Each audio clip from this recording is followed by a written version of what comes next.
This is a man's world. And before the feminist comes for me, just feel, I'm just referring to this story. Kingsley could have become a whole lot of things. Could have become a doctor, a lawyer, a lecturer, an engineer. But what he became was nothing close to these things I just mentioned. It is important to note just how much our lives can alter the life course of others around us. And this was one thing Kingsley's mother understood perfectly. She was a faithful mother. She never directly loaded her son with the responsibilities of her dead husband. She never gave him a burden that was not his to bear. So I ask you, is it still external pressure when you let it in? No, I should ask Kingsley. That question is for Kingsley.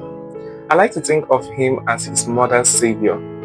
It was as if his life was specifically to help his mother navigate her own life.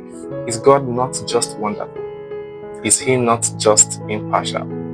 With siblings to take care of and a mother he wishes to take off the working class, Kingsley tried a lot of things. After secondary school and even after tertiary education, he had a degree, for crying out loud. Let's exaggerate a bit. He sold plantain chips. He ran after buses with gala packs to sell to those Peacemas transit buses.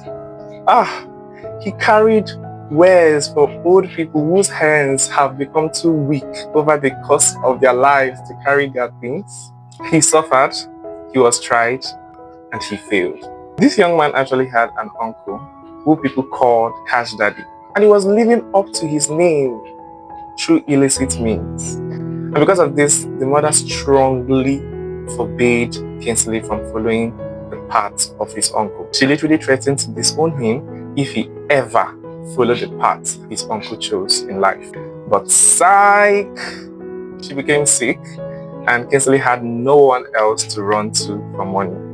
Cash Daddy looked at him begging for 250,000 naira to settle the hospital bills of his mom. And he was just looking at this young man with so much potential. He was smart and educated. He could use his degree to level up the degree of this Yahoo, he thought. Well, he kept that thought on the wait list and gave him 500,000 naira to go and treat his mother and come back for what he called an enlightenment.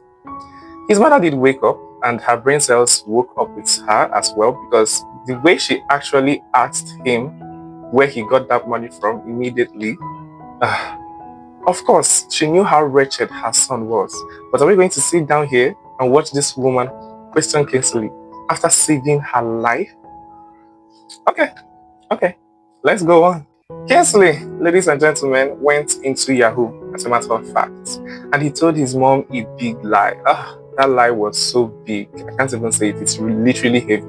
My boy made millions of naira, enough to even bury a wealthy man as Cash Daddy that didn't come to him by chance. His mother lived through this lie and died with it, but at the end of the day, Kingsley was a rich man. His own truth robbed by circumstances, he did what he had to do. So today, all you have to do is like, subscribe, and go and read the book I Do Not Come to You by Chance by Adaobi Tricia Nwaubani, and judge the book by its cover.